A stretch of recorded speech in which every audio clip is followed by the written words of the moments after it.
ಗಟ್ಟಿಯಾಗಿ ಈ ಉಪದೇಶ ಮಾಡಿದ್ರೆ ನಾನು ಪ್ರಪಂಚಕ್ಕನ ಬೀಳ್ತಿದ್ದಿಲ್ಲ. ನಮಗೆ ಏನ್ ಮಾಡುದು, ನೀವು ಬಂದ್ರೆ ನಮ್ಗೆ ತೀರಾ ತಾಪ ತೀರಿದ್ದಲ್ಲ, ನಮ್ಗೆಲ್ಲ ಆಗುತ್ತೆ ಬಂದ್ರೆ ಇನ್ನೇನ್ ನಾವು ಮಾಡೋದು. ನಾವು ಅವ್ರಿಗೆ ಹೇಳ್ತೀವಿ ಈಗಾದ್ರೂ ಬರ್ತದೆ ಅಂತ ಹೇಳ್ತಾರೆ.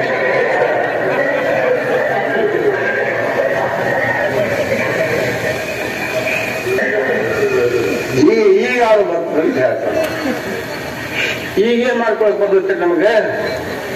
ಮನೆಗೆ ಹೋದ ನಮ್ಗೆ ಭಕ್ತರು ಸಿಗುವಂಗೆಲ್ಲ ನಮ್ಗೇನ್ ಮಾಡ್ಕೊಳಕ್ ಬರ್ತೈತೆ? ಈಗ ಎಲ್ಲ ಪರಾಧೀನ ಆಗಿಬಿಟ್ಟು ಏನ್ ಮಾಡಕ್ ಬರ್ತೈತೆ ಅಂತಂದ್ರೆ ಅದೇನ್ ಹೇಳಬೇಡ. ಅವನ ನಿನ್ನ ಮನೆ ನೆನಪು ಬೇಡ, ನಿನ್ನ ದುಡ್ಡಿನ ನೆನಪು ಮಾಡಬೇಡ, ನಿನ್ನ ಭೂಮಿ ನೆನಪು ಮಾಡಬೇಡ, ಇದ್ದಷ್ಟು ಆಯುಷ್ಗಳು ಈಟಬೇಡ.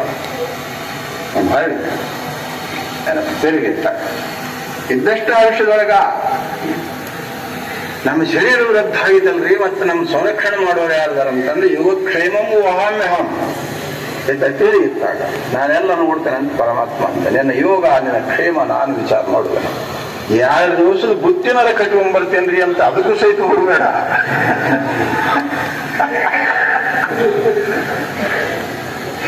ಏನಪ್ಪ, ಇದ್ದಷ್ಟು ಆಯುಷ್ಯದೊಳಗ ಲಾಭ ಆಗುವುದಿದೆ, ಭಾರಿ ಲಾಭ ಆಗುವುದಿಲ್ಲ. ಎಂಥದಿಟ್ಟ ಅವರು ಎಷ್ಟು ಸಡಗರ. ಪ್ರತ್ಯಾಹಾರನ ಸಿದ್ಧಿಯಾದಾದ್ರೆ 11 ಕುಲದ ಉದ್ಧಾರ, ಧಾರಣಾಂಗ ಸಿದ್ಧಿಯಾದ್ರೆ 21 ಕುಲದ ಉದ್ಧಾರ, ಧ್ಯಾನಾಂಗ ಸಿದ್ಧಿಯಾದ್ರೆ 21 ಕುಲ 21 ಕುಲದ ಬಳಗ ಉದ್ಧಾರ. ಸಮಾಧಿ ಸಿದ್ಧಿಯಾದ್ರೆ ಸಹಸ್ರಾರು ಸಹಸ್ರಾರು ಸಹಸ್ರಾರು ಎಲ್ಲ ಒಟ್ಟ ಸಮಾಧಿ ಸಿದ್ಧಿ ಅಂತನ್ನುವಂಥದ್ದು ಪಡೆದ್ರ ಬಹಳ ದೊಡ್ಡ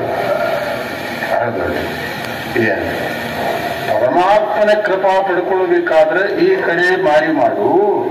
ಬರೀ ಮಕ್ಕಳು ಮರಿಗಳ ಇನ್ನು ಅವ್ರ ಕೃಪಾ ಆಗ್ಬೇಕಂತಂದ್ರೆ ಈ ಕಡೆ ಹೋಗು, ಎಲ್ಲ ಕೈ ಬಿಡು.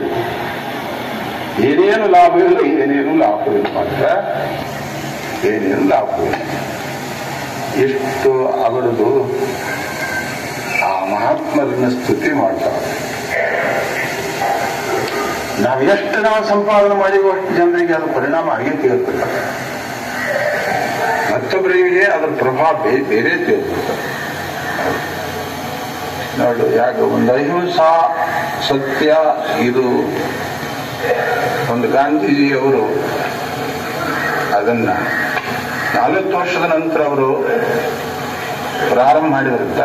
ಅವರ ಪ್ರಭಾವ, ಅದರ ಪ್ರಭಾವ ಜಗತ್ತಿನ ಮೇಲೆ ಆಗ್ತಲ್ಲ.